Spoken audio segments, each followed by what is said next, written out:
Na década de 1990, a cultura pop mudou para sempre. As televisões foram tomadas pelos mutantes, uma nova raça dotada de poderes extraordinários. Apelidado de Filhos do Átomo, esse grupo de heróis salvou o mundo um episódio por vez até o fim da série. Mas agora está de volta. Para resgatar essa época gloriosa, chegou a hora de afiar as garras, ligar a sala de perigo e reencontrar os X-Men.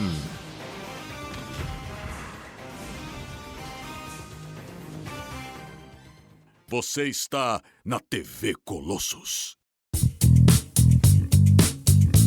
Sejam muito bem-vindos à TV Colossus, o seu podcast sobre X-Men. E hoje estamos aqui para comentar, falar sobre o episódio duplo da segunda temporada de X-Men 97, que é a Ascensão de Apocalipse. Eu sou o Gabriel Ávila e eu tô aqui para fazer a mistura dos mutantes com o Egito. Meu nome é Lucas Fantini e assim como na Terra-média, no Egito Antigo também tinha olifante. Eu sou Nico Garófalo e eu queria mandar um abraço pra Sara Gomes. Meu nome é Thiago Lins e eu não entendo porque sempre que eles vão pro passado tem que ser o Antigo Egito. Por que não podia ser o primeiro mutante ser um grego? Apoiado! Então a gente retorna aqui a X-Men 97 com os X-Men já no presente. O pessoal que tava lá no futuro pós-apocalíptico, se reunindo ali, onde a gente tem o contexto de que o Bishop e o Forge, eles tinham se separado, Cada um foi pro futuro, um foi pro futuro, o outro foi pro passado, e eles deviam ter se encontrado ali naquele exato momento. Só que a galera começa a ficar preocupada porque o Bishop e o pessoal que tava no passado não chegou, Eles estão desaparecidos. E aí, pra dar aquele drama de, oh meu Deus, algo sinistro está acontecendo, eles puxam, que, quanto mais eles demorarem, maior a chance de se perderem no fluxo temporal e tal. E aí a gente vai descobrir o porquê que eles ainda não chegaram logo na sequência, quando o episódio corta pro Egito, 3.000 anos antes de Cristo, onde a gente descobre o que os nossos queridíssimos X-Men andaram fazendo ali nesse período onde eles conhecem o Ensabanur, o primeiro mutante que viria a ser o Apocalipse no futuro. E aí a gente basicamente descobre que o que tá acontecendo é o seguinte: os X-Men, como mostrado no final da primeira temporada, eles conheceram, o Ensabanur, que é um mutante, guerreiro e tudo mais, e que é o primeiro da espécie mutante, tantos milênios atrás e tudo. E mais do que perdidos, presos nesse passado, eles estão meio que numa missão, porque o Magneto, sem que os outros percebam, ele tá meio que tentando tornar o Apocalipse um cara do bem. Como depois ele vai falar pro Xavier, a ideia dele é meio que transformar o Apocalipse não no primeiro mutante, mas no primeiro X-Men, pra eles conseguirem mudar as coisas, Ter ali uma correção de curso pra um mundo melhor, um mundo pacífico, onde os mutantes são aceitos desde o começo e tal, Só que o problema é que no Egito Antigo, o Apocalipse ele teve uma origem de merda, Ele foi escravizado, abandonado, escravizado, então no momento que ele quer, basicamente, libertar o povo dele das garras de um faraó tirânico que é o Ramatut, que é um personagem aí que depois a gente vai abordar isso ao longo do episódio, mas que é um cara que tem ali um exército meio futurista, com armas robôs e tal, então a gente tem os X-Men divididos em dois. De um lado a gente tem o Magneto tentando convencer o Apocalipse a ser algo positivo, uma força pro bem, e do outro lado a gente tem os outros X-Men querendo pegar essa tecnologia do faraó Ramatut pra construir uma máquina pra picar a mula pro futuro de novo. Então, Gabi, só uma coisa engraçada só é que, assim, o Magneto tá tentando levar ele pro bem, mas de um jeito Magneto, Uhum. Então, uma das primeiras coisas que ele fala é: você pode ser um deus entre insetos. Então, assim... A gente já vê que não tá meio enviesado esse bem dele aí, Mas enfim. Ah, sim. Não, total. É que assim, nesse ponto eu interpretei meio que o Magneto tentando, digamos assim, fazer um afago no ego, sabe? Tipo assim, eu vou falar na língua que esse cara que é um bárbaro entende, pra ele me ouvir um pouquinho, sabe? Ah, eu não. Eu enxergo como é o DNA do Magneto, cara. Ele não consegue. Uhum. Ele não consegue se achar igual, sabe? Ele tem o mesmo ressentimento do Apocalipse e a gente vai ver pra onde isso vai.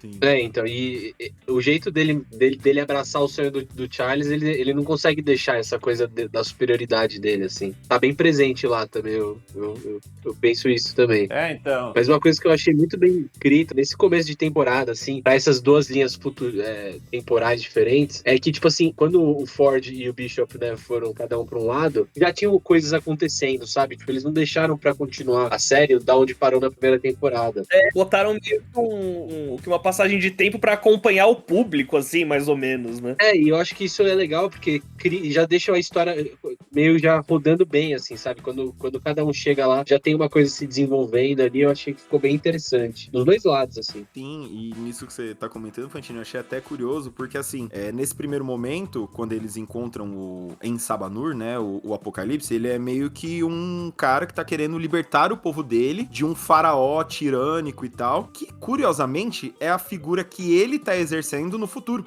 né? Eu achei muito engraçado que o desenho faz um paralelo nada sutil assim, que tipo, no passado, ele lidera os ratos do deserto. E aí no futuro a gente tem o clã Ascani, sabe? É meio que os dois lados da mesma moeda. E eu acho que é um jeito bem sutil da série mostrar como as coisas, infelizmente, andam em ciclos, né? Onde o cara que deveria ser o libertador, trazer liberdade, né, pro seu povo e pra todos os outros, acaba se tornando um tirano, uma força do mal, né? Quando a educação não é libertadora, etc, etc. É isso aí. Paulo Freire e mutante aí. E outra coisa que eu só queria pontuar que eu achei muito engraçado desse começo é que, não sei se é por questão de americano achar difícil falar um nome estrangeiro ou o quê, mas em vez de ficar chamando ele de Ensabanur, eles cortam pra Nur. O Nur tá indo fazer um ataque. O Nur tá indo não sei o que. Eu fiquei tipo, mano, que paulista da parte de vocês, sabe? Chamar ele de Sá, por causa do Saba. Então. A gente tá indo lá na festa da K, da Bá, da Fabi, do Nur. Vai tomar no cu, mano. Fui no protesto por direito por mutantes, fui eu, a Má, a K, o Sá. E aí, né, depois dessa rápida introdução da situação do que tá acontecendo, o Ensabanur, que eu não vou cair nessa paulistagem aí mesmo sendo paulista, eu não vou fazer isso. O Ensabanur e os Ratos do Deserto, eles invadem o palácio do faraó. E aí a gente já tem a primeira grande cena de luta desse episódio, né, onde eles saem na porrada com os robôs e tudo mais, mas principalmente a gente tem o Ensabanur levantando um mamute na mão e tacando longe, né? Não, é maravilhoso. E assim, muito desse arco desse episódio é inspirado na Rise of Apocalypse, né, de 96, 97, do Terry Kavanagh e do Adam Polina. No quadrinho, o Apocalipse é muito forte, ele vence todo mundo e tal, mas ele ainda... Ele chega a ser sobre-humano, mas ele ainda não é o Apocalipse, sabe? Tipo, ele consegue pegar uns 5 caras na porrada de boa, mas a partir de 6 o negócio começa a ficar difícil. Na série não, na série eles já falam, tipo, mano, tá todo mundo aqui fudido, ele pegou o mamute, ele abraçou o mamute e tacou ele na puta que pariu, sabe? Com uma facilidade, assim. Mas essa cena é muito foda, cara, que tem uma hora que, tipo assim, ele ainda tá com aquela forma humana dele, né, ele ainda, né, é humano, só que tem a boquinha lá pintada, né, e a cor da pele é um pouco, né, diferente, mas aí tem uma cena que ele derruba o general do mamute, assim, e aí ele vai andando, assim, na fumaça, e a silhueta dele tá do Apocalipse mesmo, assim, sabe? Aquela que a gente conhece, com os cabos e gigante, assim. Eu achei bem foda essa cena, assim, bonito pra cacete, assim. E nessa cena eles começam a fazer o cântico do Darwin, que é sobrevivência do mais forte, sobrevivência do mais forte. O canto evolutivo do Antigo Egito. É engraçado isso, só aproveitando que o Nico citou a HQ, porque assim, o Apocalipse, ele é um personagem que ele surge lá nos anos 80, 1986, assim. Ele era o vilão principal da HQ da X-Factor original, que a gente comentou tanto nos últimos episódios, né? Só que ele é um desses personagens de quadrinhos cuja mitologia, origem, etc., foi se desenvolvendo aos poucos, né? Perfeito. Tanto que eu anotei aqui que, tipo assim, ele foi criado em 86, o nome Ensabanur só foi ser revelado em 1993, e essa história de origem, que a gente tá vendo agora no desenho, mas que o Nico citou no gibi Rise of Apocalypse, ela aconteceu em 96, quando o desenho original tava acabando, assim. Então, é meio que o X-Men 97 retomando isso com as informações que eles, né, as coisas que foram sendo criadas de lá pra cá, assim. Porque se você for ver o desenho antigo, o Apocalipse aparece até que bastante. Meio que o arco, a saga final da quarta temporada é só dele, literalmente quase acabando com o conceito de tempo e espaço. Só que ele não tinha origem e tal, era um negócio meio lacuna. Ele tinha uma certa ligação com... Eles nem cravam tanto o Egito antigo. Eles dizem, tipo, ele tem registros desse cara em civilizações antigas, sabe? e para por aí. Então é muito legal que o X-Men 97 eles aproveitam e falam, não, já que ele vai ser o vilão dessa temporada, vamos explicar quem que é esse cara, vamos mostrar qual é que é a dele e tal. E aí, pro azar dos X-Men, eles não conseguem impedir, né? Mas aí a gente vai falando sobre isso ao longo do episódio. Ah, mas com o Cable na série original foi meio que a mesma coisa, não foi? Porque o Cable, ele já existia nos quadrinhos, só que ele ainda não tinha a questão da origem de ele ser o Nathan Summers, não era isso? Uhum. Mais ou menos.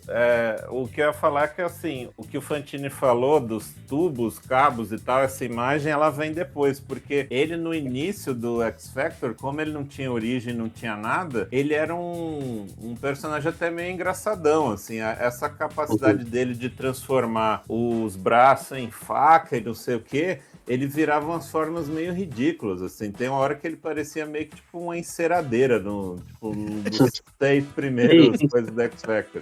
Então, assim, o que acontece muito é que pra gente é uma mitologia complexa, a gente ama esses personagens, mas pra galera que tava escrevendo na época era só um ganha-pão. Tipo, a gente pega a partir dos anos 2000 gibis mais complexos, mas é que são das pessoas que estavam lendo naquela outra época. Pra galera que tava criando era tipo, olha esse cara azul aqui que transforma uns pedaços, sabe? E o Nico falou bem a questão do Cable. Não sei se no quadrinho, eu acho que no quadrinho isso já tinha sido abordado, o desenho que não quis usar. Mas o que o Nico falou é verdade. Tipo, o Liefeld criou ele como um cara berés lá, que o olho brilhava, um braço mecânico, mas em nenhum momento foi pensado, esse é o Nathan, entendeu? E aí eles vão amarrando, vão costurando até pra funcionar a história melhor, pra trazer alguma, entre aspas, uma surpresa. O Apocalipse claramente era meio que um vilão da semana no X-Factor ali no começo de 86, sabe? Eles quiseram criar algo novo, mas ele não tinha esse... O Senhor Sinistro era mais assustador que o Apocalipse no começo, pra vocês terem ideia. No Instagram do Rob Liefeld, ele postou esses dias, logo depois que saiu os 3 primeiros episódios, que criar e vender o Cable foi tipo uma das melhores decisões da carreira dele, assim, vender pra Marvel, né? Eu não sabia que ele tinha vendido pra Marvel, assim, tipo... Parece que foi algo que ele criou fora e depois que... Eu acho que talvez ele tenha negociado, porque ficou algo grande, assim, né? A diferença dessa galera que saiu e foi pra Image é que eles tinham mais noção de querer direitos autorais, brigar por isso. Eles foram todos influenciados pelo Neil Adams, que foi o primeiro a falar nisso. Neil Adams e Frank Miller foram os primeiros a lutar por ter participação nas vendas quando faziam algo grande. E eu acho que como a X-Force número 1 do Liefeld bateu todos os recordes lá e eles não queriam perder o cara, porque no fim das contas o que interessa é dinheiro, todos eles da Image tiveram um poder mais de negociação para ganhar em vendas, assim, sabe? E aí ele deve ter metido olha, Deadpool e Cable são personagens que todo mundo gosta e tal, quero uma grana aí por isso, sabe? Porque no geral é meio, tipo, colocado em contrato mesmo, o que você criou é da editora, o problema é teu, você criou lá dentro, entendeu? Sim. Tipo, geralmente é isso. Mas eu achei bem legal essa história. Eu gosto muito do Rob Liefeld. Assim, eu confesso que eu não li tanta coisa dele e tal, assim. Mas a figura dele, eu acho ele um cara muito da hora, assim. Porque ele é um cara que realmente ama isso. E fez muito, né? Acho que pelo gibi norte-americano, assim. Eu amo ele. Tipo, sempre teve na moda bater nele, mas eu li X-Force na idade certa. Eu o chamo com muito carinho de meu mestre. Eu posso ter habilidades, mas elas não mudam o fato de que pessoas como eu só têm o privilégio de sonhar com a sobrevivência. De volta à animação, a gente tem a conclusão dessa batalha épica, né? Que, pô, depois que um cara pega um mamute na mão e taca longe, acabou, né? Ele ganhou. E aí, enquanto isso, a gente vê o que o resto dos X-Men tá fazendo, né? A gente descobre que, na verdade, eles estão escondidos. O Noturno, a Vampira, o Fera e o Professor Xavier, né? E eles estão aproveitando as sucatas, né? Os robôs. Porque assim, o Faraó, o Ramatut, a tropa dele é composta por robôs super tecnológicos e as pessoas, né, de carne e osso que tem, eles têm armamentos tecnológicos, futuristas e tal, né? Então, o Noturno tá meio que fazendo ali um trabalho de catar a sucata pro Fera tentar fazer alguma máquina, né? Alguma coisa pra eles voltarem pro presente. E assim como no futuro eles precisavam de uma grande fonte de energia para fazer funcionar, no passado também foi a mesma coisa, que é um dilema que vai levar eles pros próximos passos, né? E eu achei engraçado nesse momento, porque o Fera, ele tenta ligar a máquina e ele fica muito bravo que ele não consegue, né? E ele fica amargo. E eu achei curioso porque quem ouviu a primeira temporada sabe que originalmente o Fera sempre é o cara, né, good vibe, né, que sempre tem uma palavra de conforto, amiga, tal, né, e dessa vez ele, tipo, vai pro caralho tudo, nada dá certo nessa merda, é futurista, mas é primitivo. Eu achei muito engraçado isso. Ele fala pouquíssimo nesse episódio, né, Gabs? Acho que a única Sim. frase que ele fala é essa reclamação. Eu fui até procurar pra ver se tinha alguma citação literária, não tinha, mas mesmo assim eu vou chamar o Clube do Livro do Dr. McCoy.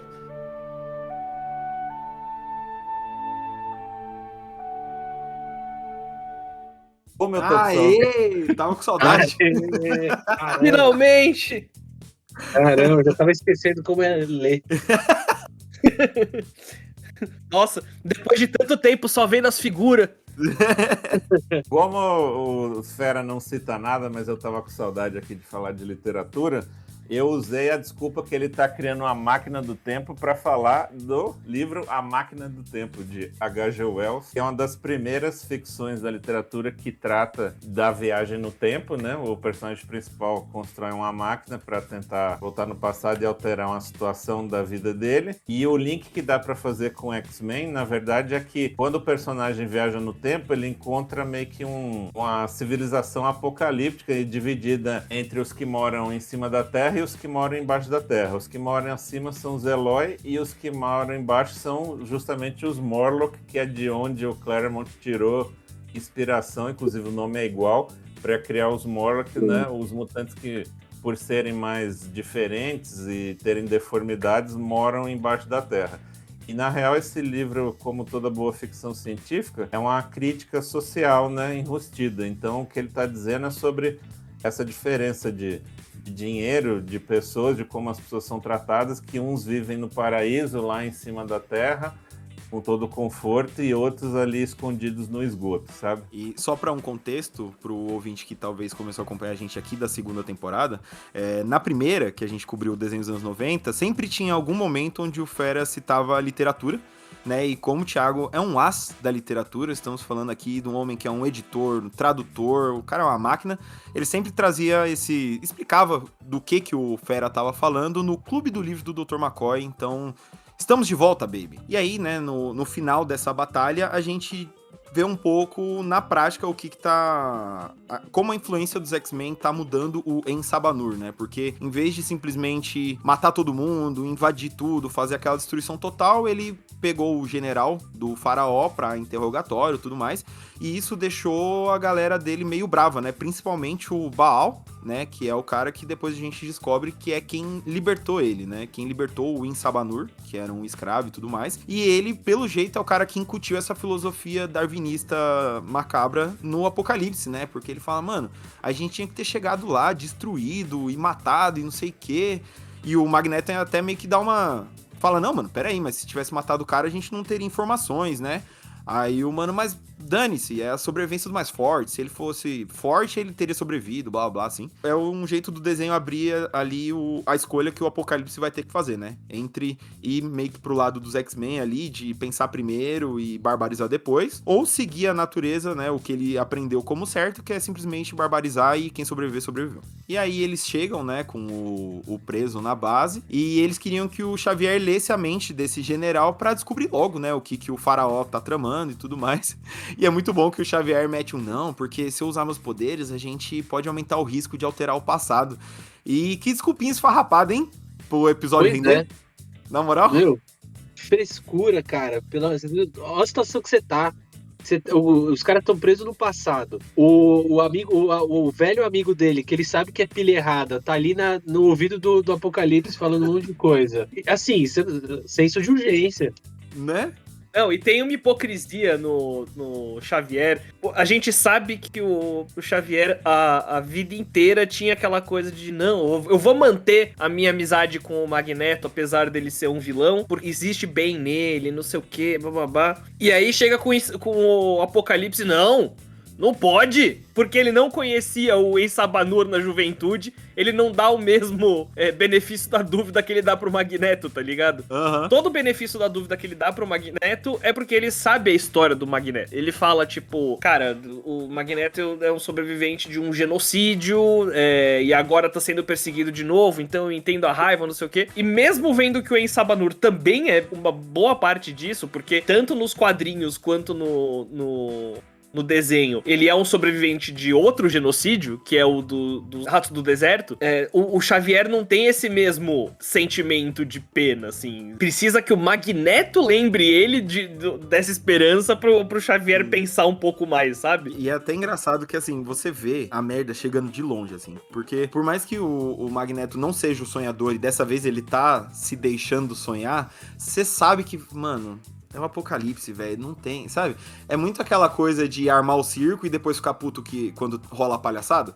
Sabe? Tipo, não, vamos dar, assim, poder pra esse cara que possivelmente pode matar todos nós no futuro, pra talvez, quem sabe, ele ser útil pra gente, sabe? Você fica, caralho, mano, sério? E é justamente isso que acontece no episódio, né? Porque a gente tem esse embate de ideias, né? O Magneto revela que, na real, ele tava querendo meio que reescrever a história, né? Fazendo o Apocalipse acreditar no sonho do Xavier pra mudar a linha do tempo, fazer algo positivo e tudo mais. Que, assim, eu acho que no papel é bem interessante, porque, realmente, olhando pela perspectiva dos mutantes, eles só se fuderam o tempo inteiro, então, tipo, querendo ou não, eles vivem tentando corrigir linhas do tempo, futuros que deram merda e tal, então por que não, uma vez na vida, isso ser pro bem deles, né, pra eles conseguirem viver pacificamente, não é nenhuma questão de, assim, pelo menos no discurso do Magneto pro Xavier, ele não quer soberania mutante nem nada, ele só quer, tipo assim, um pouco de paz, né, ele quer evitar Genosha, na real é isso, ele tem esse peso na consciência e tudo mais. E aí é muito irritante o Xavier vir com, mas a gente não pediu o consentimento da humanidade, tipo, irmão, os caras tão te massacrando faz sei lá quantos anos, você já viu seus alunos ser sequestrados, mortos e tudo mais, você quer pedir por favor, sabe? E eu acho engraçado que o Magneto, ele tá todo... Tem aquela dinâmica de casal velho, né, com o Charles, que ele fala, eu posso explicar, Charles. Sim. E depois ele vai, fiz Genosha por você, Charles. Ele tá todo... E ele também tem uma frase que eu achei bonita, que ele fala assim pro Apocalipse, você não é seu passado, Ensabanur, você é nosso futuro. Ele tá todo chavequeiro ali, tentando fazer o rolezinho dele. Tá sonhador. Mas assim, eu preciso falar pra vocês que enquanto eu tava assistindo, eu fiquei meio pensando, será que eles conseguiram? Porque, se parar pra pensar, o Magneto quer mudar a linha do tempo, etc. E no começo do episódio, os X-Men que estão no presente, eles estão querendo entender por que o Bishop não chegou com a galera, sabe? Então eu pensei, será que eles vão fazer de um jeito que o Apocalipse realmente mudou o mundo de alguma forma? E isso criou uma outra linha temporal que a gente vai acompanhar meio que em paralelo ao longo da temporada, sabe? Eu cheguei realmente a pensar que talvez esse plano maluco do Magneto podia ter dado certo, sabe? Magnus disse que eu tenho um destino. Eu posso fazer mais do que apenas conquistar o mundo. Eu posso salvá-lo. Mas aí, né? Pequeno spoiler, não deu. O Apocalipse vai questionar, né, o general do Ramatut, no melhor estilo novela. A gente descobre que é o cara que escravizou ele na infância, né? E ele fica provocando o Apocalipse, e, tipo...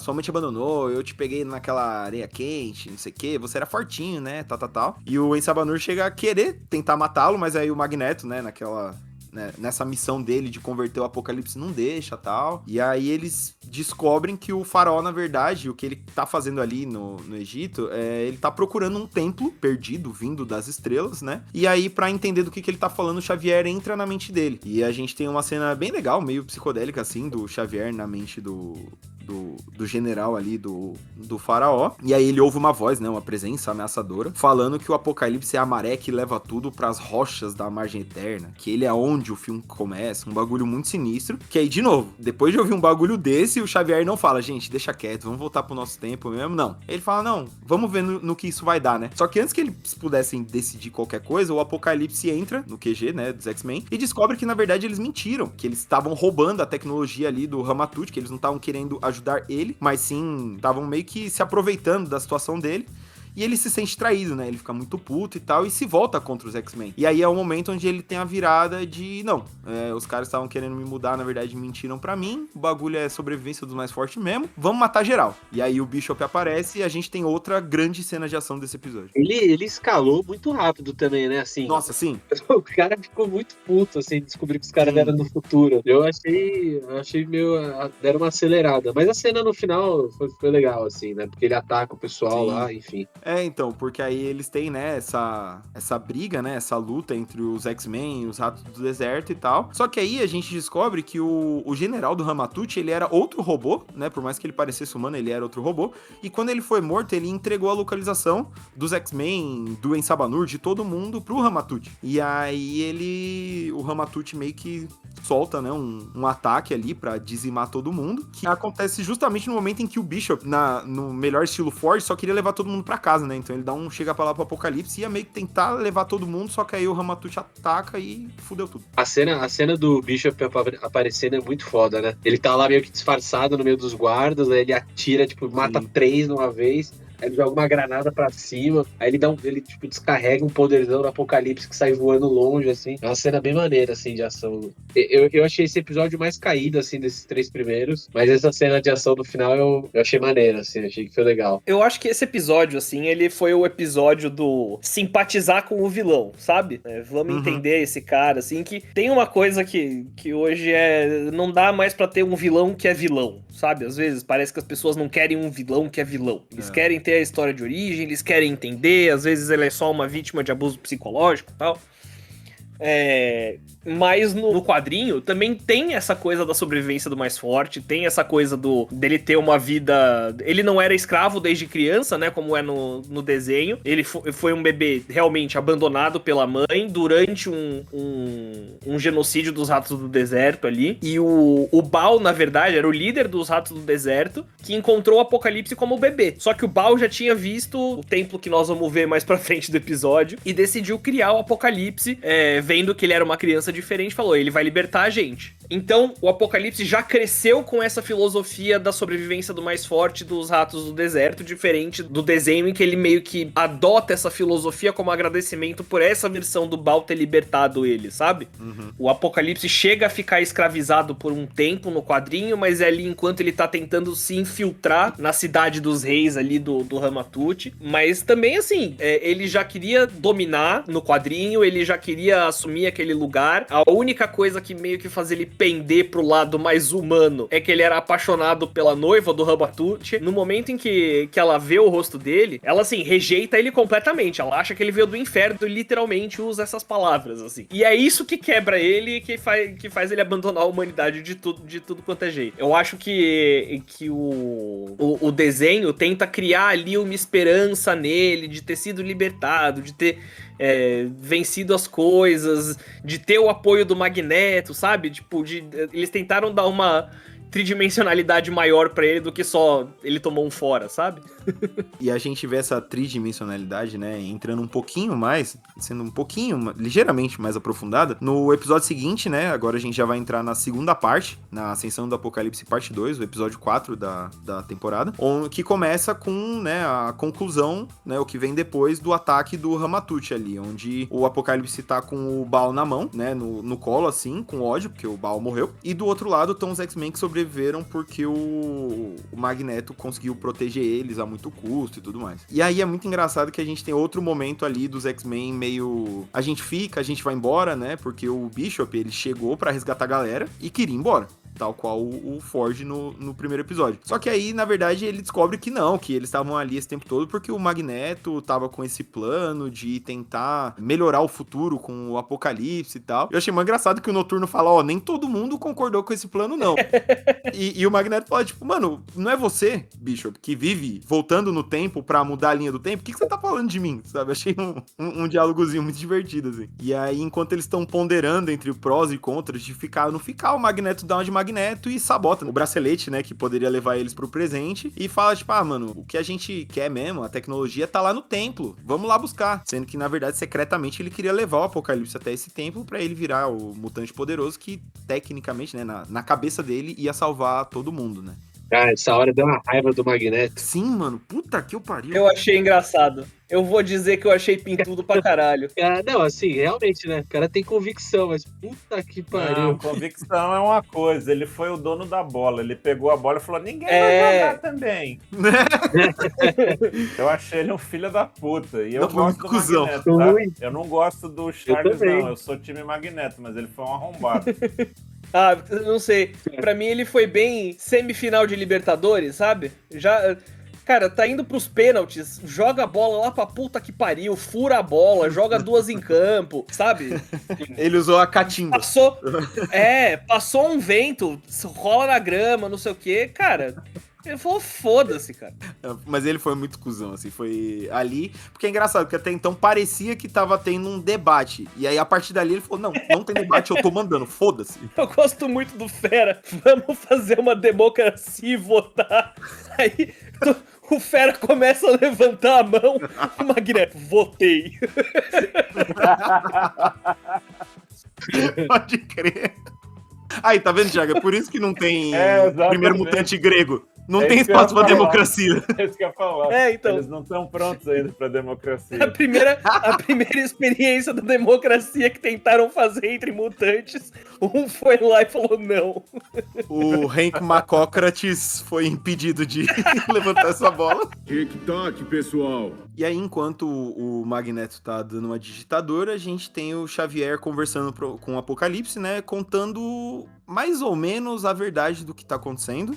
Né, que eles vieram do futuro, que eles são de um tempo onde tem muitos mutantes, que eles querem construir um mundo melhor pros mutantes e tal. E o Apocalipse fala: mano, eu não consegui libertar meu próprio povo, não tenho futuro nenhum pela frente e tal. E o Xavier meio que puxa um copo meio cheio, né, falando que não, a gente pode te ajudar a reconstruir o que o faraó tirou de você e tudo mais e tal. E aí ele fala do templo, que ele descobriu quando ele entrou na cabeça do general do Apocalipse, né. E aí, pra achar esse tal templo, o Xavier faz uma sondagem na mente do Ensabanur.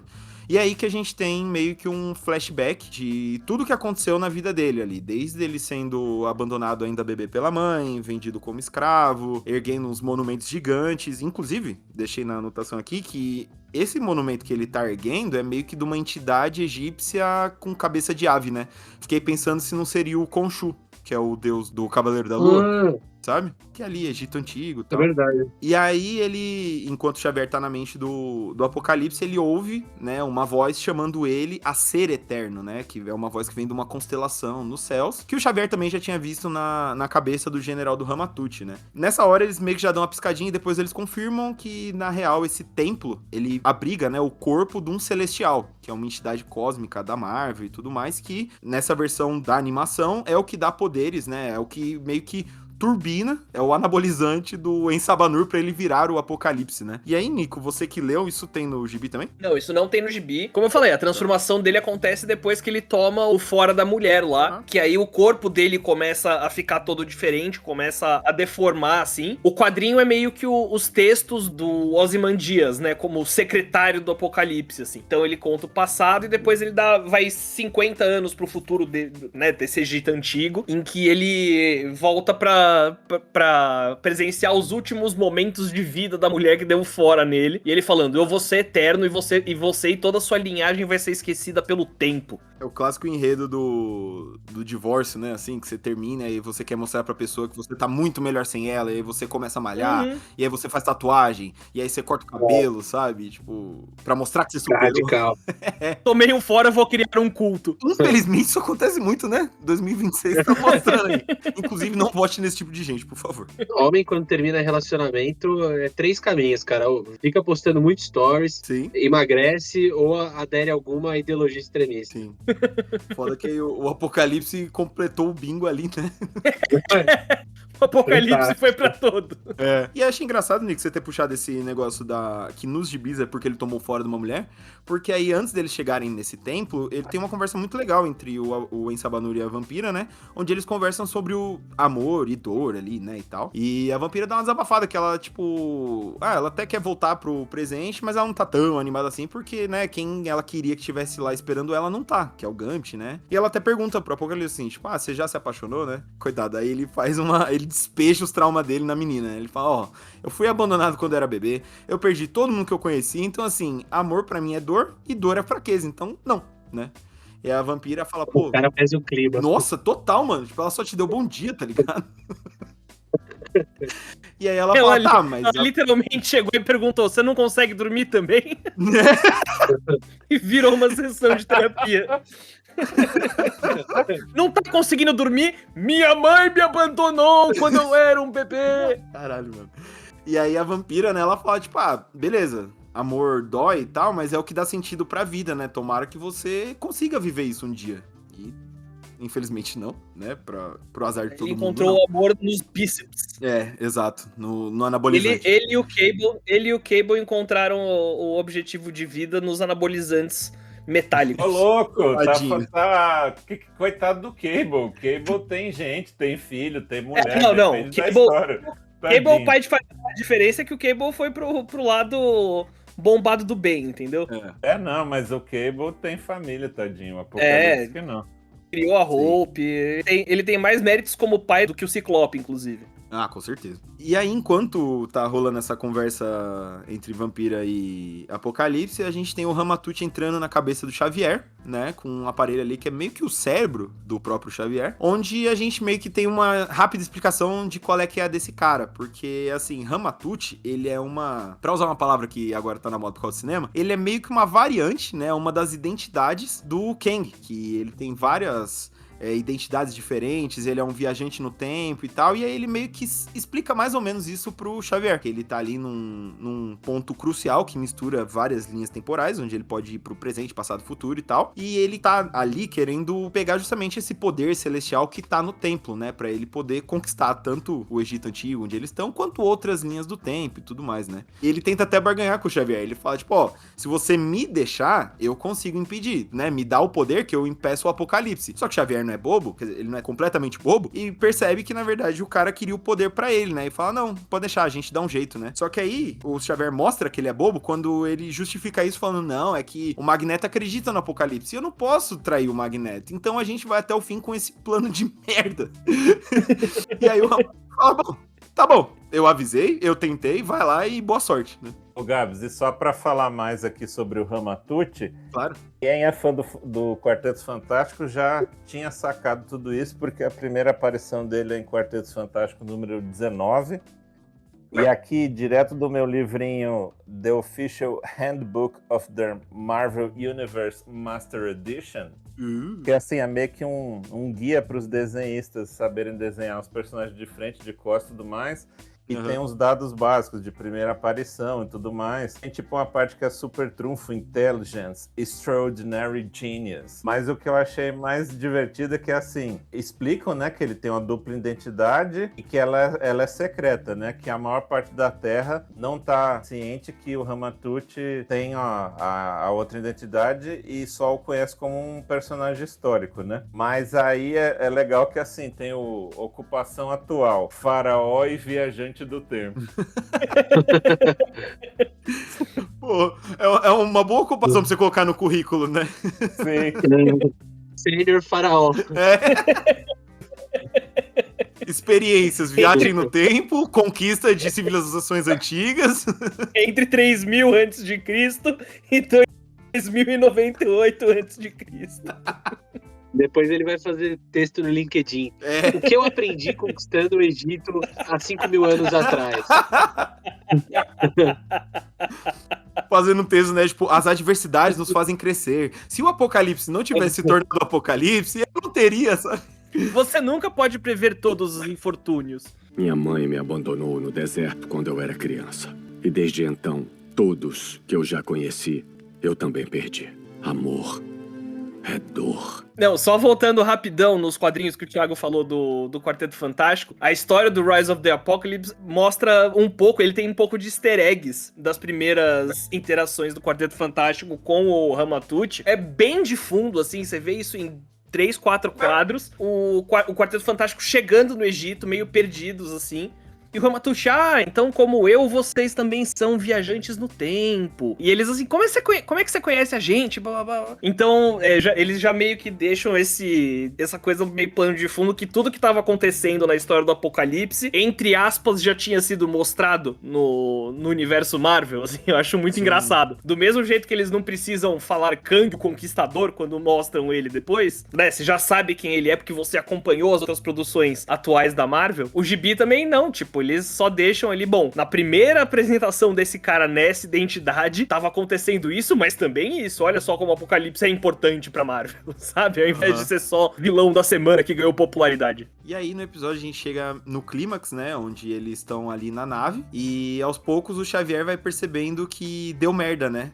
Porque a equipe se divide, e aí vão o Xavier, o Bishop e o Apocalipse pro lugar que tá chamando o Apocalipse, né? Ele tá sendo convocado por algo, por uma força aí, que é esse Celestial que a gente comentou. E do outro lado, a gente tem ali o Fera, a Vampira e o Noturno, né, andando, e a Vampira até fala, nossa, tô tendo um déjà vu, né, parece que eu já estive aqui. E o Fera fala, não, a gente já teve aqui, porque na animação original dos anos 90, eles chegaram a entrar na nave e tudo, porque como eu falei, o Apocalipse aparece várias vezes, e é até engraçado o Fera falar assim, porque nos episódios originais, quando eles entram na nave e ele vai mexer no computador, ele e a nave, eles meio que dão uma flertadinha, assim, porque ele começa a mexer nela e ele fala, né, nossa, isso aqui é uma obra de arte, né, da tecnologia, porque o Fera, né, um gênio, cabeçudo, ele ficou estimulado, né. E aí a nave, como a gente já viu aqui no X-Men 97, ela é senciente, né? E aí ela fala, ai, Hank McCoy, você não tem ideia do prazer que dá conversar com alguém que aprecia sutilezas de minha programação. Tipo, caralho, mano. O Fera tendo namorada de IA antes de todo mundo. Sim, mano. Toma aí, ó, o Her, o filme Ela do Joaquin Phoenix, tá aí, ó, bem antes. Eles querem deixar claro que tá rolando um negócio ali, porque ele meio que esfrega as mãos antes de mexer nela, sabe? É meio bizarrão, assim. E nos quadrinhos, né, no X-Factor lá que a gente já falou de 86, eles acabam ficando com essa nave do Apocalipse, quando derrotam ele, e vira a base de operações deles. Ela fica ancorada, tipo, como se fosse um naviozão, assim, em Nova York, e os fãs do X-Factor vão lá, ficam no porto esperando eles saírem e tal. É engraçado, é divertido. O Gabriel me falava dessa versão e eu gostava do Peter David e eu não queria dar o braço a torcer, mas aí li tudo recentemente e é legal mesmo, eu gostei. E só um comentário rápido, Thiago, que eu tava ouvindo pra me preparar pra esse, que a gente ia falar do Apocalipse, eu fui ouvir os episódios da primeira temporada pra lembrar o que tinha acontecido e o que a gente falou dela, né? Em algum momento eu cito isso. Eu falo, tipo, se o Thiago tivesse aqui, ele ia falar que ele não gosta muito dessa X-Factor e tal, mas é legal. Aí é mó legal que o tempo passou. Então, como a gente ficou um ano fora, né? Eu continuei lendo. Enfim, quem não ouviu não sabe, mas eu tô ainda lendo os 17 anos que o Claremont escreveu para os X-Men em ordem. E agora eu tô acabando o primeiro ônibus, que é ele com o Jim Lee. E aí, aquela altura que a gente gravou, eu não tinha lido essa meiuca aí, sabe? Aí eu li e achei, não, o Gabriel tinha razão, é divertido mesmo. E curiosamente, eu só fui ler por causa do Apocalipse. Porque era um vilão que eu sempre achei maneiro, o visual e tudo, e eu falei, da onde que vem? E aí eu parei pra ver e foi meio isso aí, assim. Eu achei engraçado esse ciclo. Mal esperava eu que anos depois a gente já tá falando disso num podcast, sabe? Apocalipse é bem maneiro. Inclusive, no último episódio, a gente mencionou um pouco Canção do Carrasco, por exemplo. Ele é um personagem que aparece também naquela história. Ele não é o principal vilão, não é tão protagonista assim, mas a participação dele é bem legal. Olha aí, voltando pro desenho, enquanto Fera, o pessoal tá descobrindo, né, a máquina e tudo mais, o Xavier olha em volta, vê um monte de pinturas, né, hieroglifos e tal, meio que contando pro Apocalipse, né, narrando toda a história do Apocalipse, e ele chama o Magneto, ele falou, Magneto, corre aqui que vai dar merda, sabe? E não dá outra, o Apocalipse dá uma olhada em volta, entende, né, o que tava acontecendo ali, e ele fica puto que os X-Men mentiram pra ele de novo, ele interpreta ali tudo que ele tá vendo como o futuro que os X-Men tentaram tirar dele, né, e o Xavier fica meio, não, a gente quer que você seja diferente, esse futuro que tá escrito vai te transformar num monstro, a gente quer te transformar em algo melhor e tal, só que ali já era, né, o Apocalipse, mano, ele avisou desde o começo que ele não gosta de mentira, e os caras vão lá e mentem, então, mano, o que você espera que o cara vai fazer, né? Eu amei esse comentário do Gabriel. Ele falou, não gosta de mentira. Ele avisou, mas não ouviu? Agora aguenta. E aí começa, né, a pancadaria. O Bishop tenta atirar no Apocalipse, mas não faz nem cosca, ele dá um chega pra lá e tudo mais. E os X-Men falam, ó, o bagulho é o seguinte, a gente meio que ajudou ele a chegar até aqui, então vamos ter que impedir ele, né? E ó o lado bom, ele não é tão poderoso quanto na nossa época, né? Só que, mano... Eles não dão nem pro cheiro, assim. O desenho até tem uma cena de ação maneira, né? Onde parece que eles vão conseguir, mas, mano, o Ensabanur é muito mais poderoso que eles, assim. Ele dá um cacete em todo mundo, assim, é impressionante. E achei até legal que é uma combinação boa de poderes, porque o Noturno tenta tirar ele de lá e tal, mas, mano, não adianta, assim. Realmente, ele tá num nível muito acima deles. E aí ele consegue entrar na Câmara Celestial, né? Onde essa entidade cósmica fala pra ele, né? Toda a criação é forjada através da destruição. O fim dá início ao princípio, e o princípio retornará para o fim.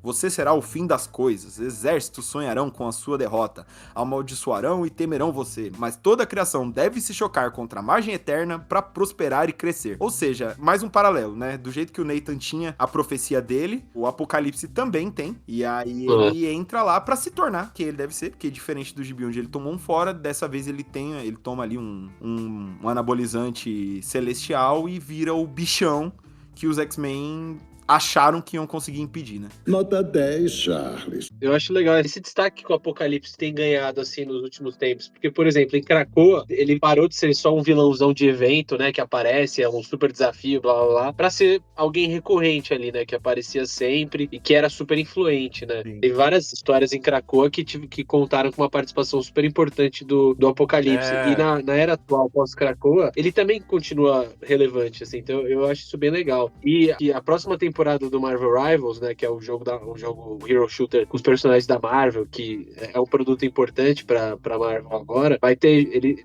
toda a temporada tem um vilão central, assim, né, na lore do jogo. E hoje, 10 de julho, saiu a nova temporada do Marvel Rivals, e ele é justamente o vilão da temporada, o Apocalipse. Eu acho que esse crescimento dele talvez se explique por conta da Era do Apocalipse, né, que foi um gibi que fez muito sucesso nos anos 90, né, os 4 meses que a cronologia dos X-Men deixou de existir, os títulos ganharam outro nome e eles estavam lá, e é um negócio que vende muito bem até hoje e tudo mais. Eles viram que valia a pena, e aí depois teve a história que a gente até pode abordar mais pra frente na temporada, que é o Apocalipse versus os 12, e por aí vai. E inclusive a fabulosa X-Force também, que a gente citou, que ele é a primeira grande ameaça. Toda a criação é forjada através da destruição. O fim dá início ao princípio.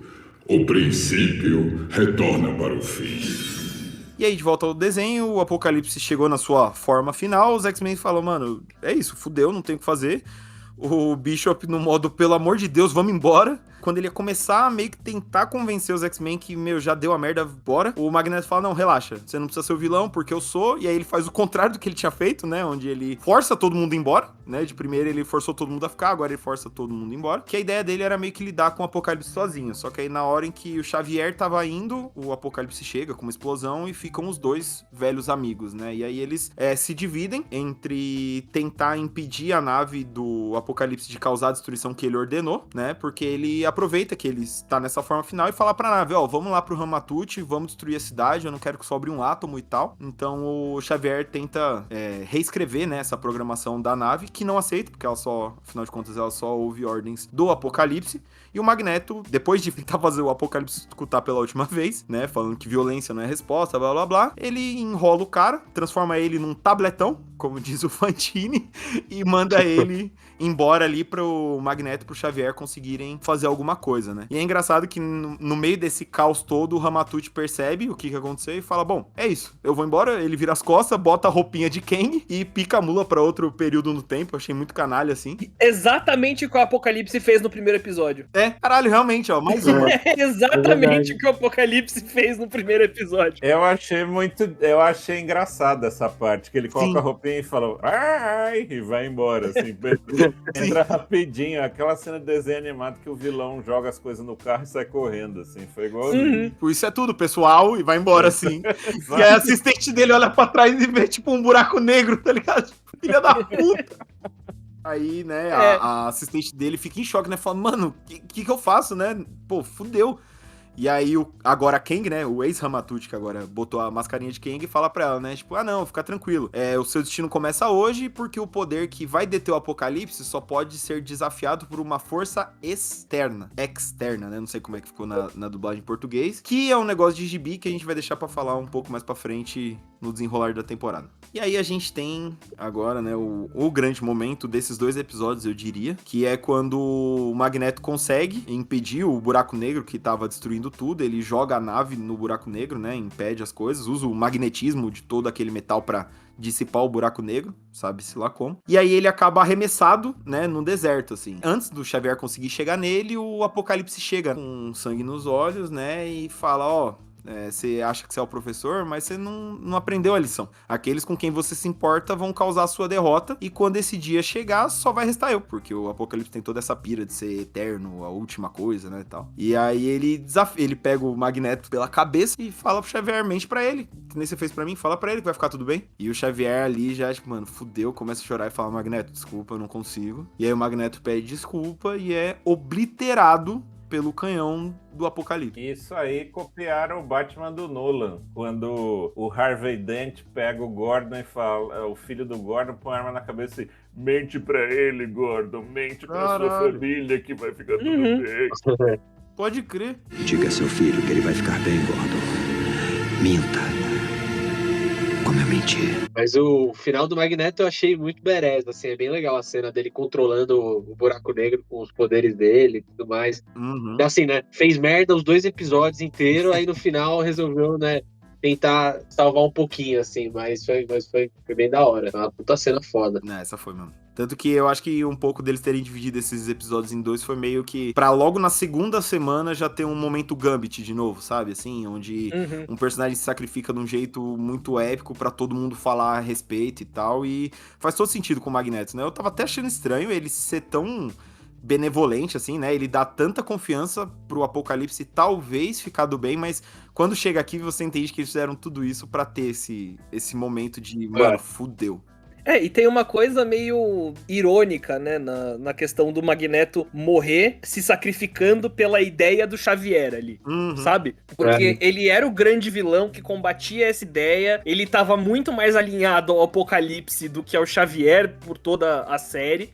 Tanto que, rapidinho, só um comentário rápido, que na série antiga, dos anos 90, o Magneto já trabalhou pro Apocalipse, num desses planos aí de destruir o mundo, então realmente eles são super...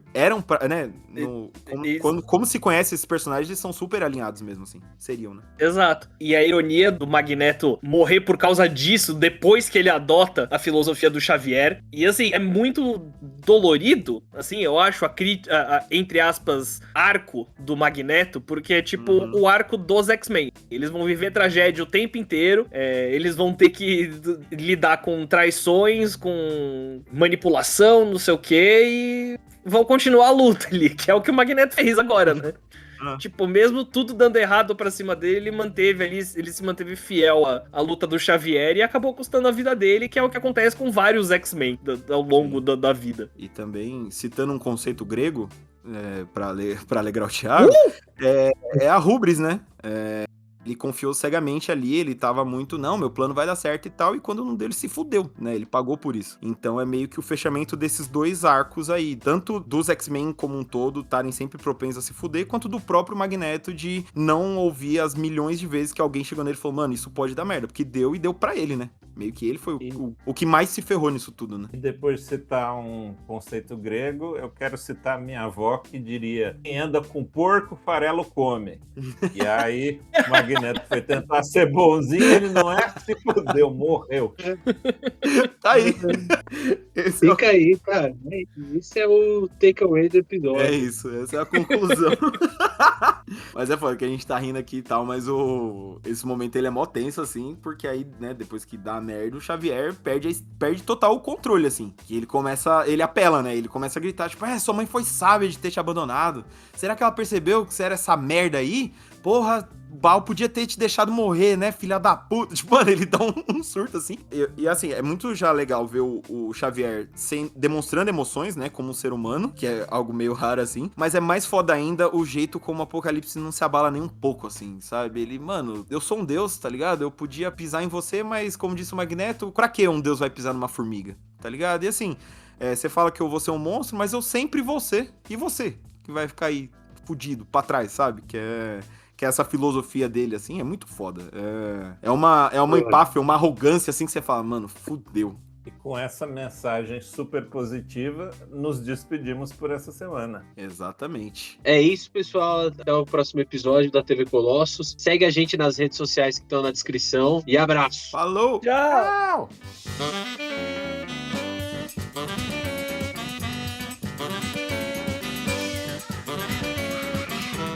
Ô, e vocês viram a pós-crédito com o Wolverine? Tem pós-crédito? Tem cena pós-crédito? Tem que voltar lá, cara. Peraí.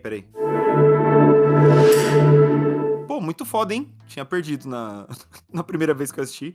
Mas eu achei muito maneiro, assim, porque além da gente ter o Capitão América de volta, né? Depois dele ser meio que babaca na primeira temporada, eles ainda fazem uma referenciazinha ao desenho antigo, né? Dos anos 90.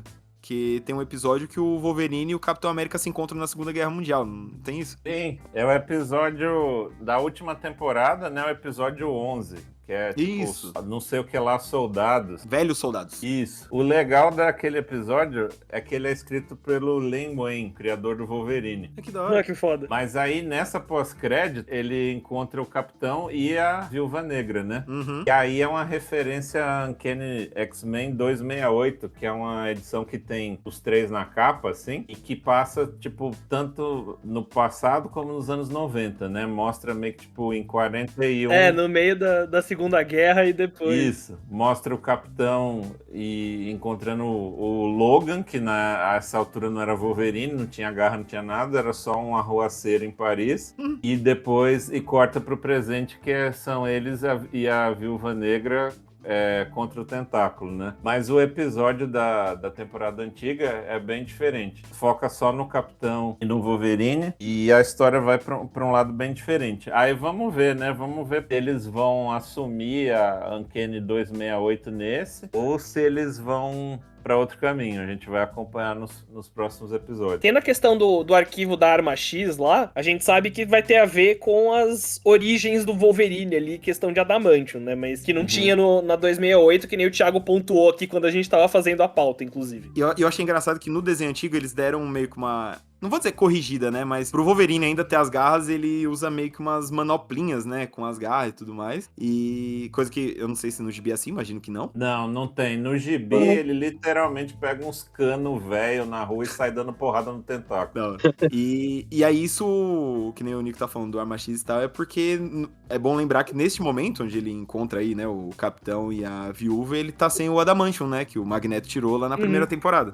E o Capitão, na verdade, é um dos primeiros experimentos da Arma X, né? Eles têm em comum isso com o Logan. Então ele fala, melhor deixar isso apagado e tal. E o Logan fala, não, eu vou reunir o time. Então eu acho que ele vai atrás dos outros, né? De preferência os que têm Adamantium, pra arrancar o Adamantium de alguém e botar nele de volta. Agora, só voltando a 268, tem umas cenas que eu acho muito legais, porque no desenho da década de 90, o Wolverine fica meio, o Capitão América, não, eu gosto dele. Mas no gibi, o Wolverine é super bereza, e quando o Capitão fala, a gente poderia ser um bom time, não sei o quê, aí ele fala, obrigado, mas eu não preciso de ajudante.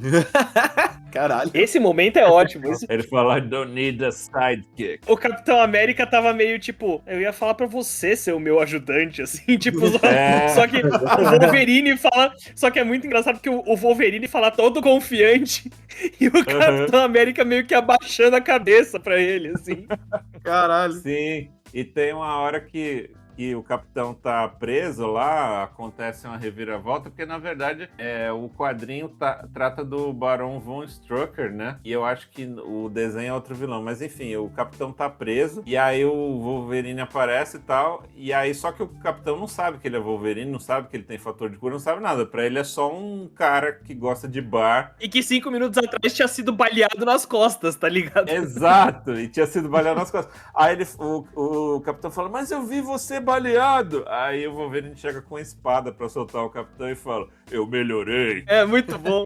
Só pra apontar um negócio que não é nem do quadrinho, nem dessa animação, mas é que essa relação entre o Wolverine e o Capitão América é uma parada que eu acho que muita gente gosta, né? Muitos fãs, porque ela também aparece no X-Men Evolution, né? Que é o desenho dos anos 2000 aí, que eu acho que é o contato de muita gente com o X-Men, foi mais até por esse desenho, passava direto no SBT assim, que também tem um episódio, onde o Nick Fury chega no Wolverine falando, ó, o Magneto roubou um dispositivo que usaram pra fazer o Capitão América, preciso que você faça alguma coisa. Ele monta meio que um timezinho ali, só ele, a Vampira e o Noturno, e eles vão atrás, e aí tem meio que os flashbacks deles se conhecendo na guerra, tudo, e tem um final meio dramático em que o Capitão ainda tá congelado, assim, então meio que o Wolverine passa a mão como se fosse meio que num caixão dele, assim. Eu lembro que na época eu não tinha ideia, né, que X-Men e outros heróis se conversavam, assim, então foi muito tipo, caralho, que legal, o Wolverine e o Capitão América são amiguinhos, sabe? Uhum.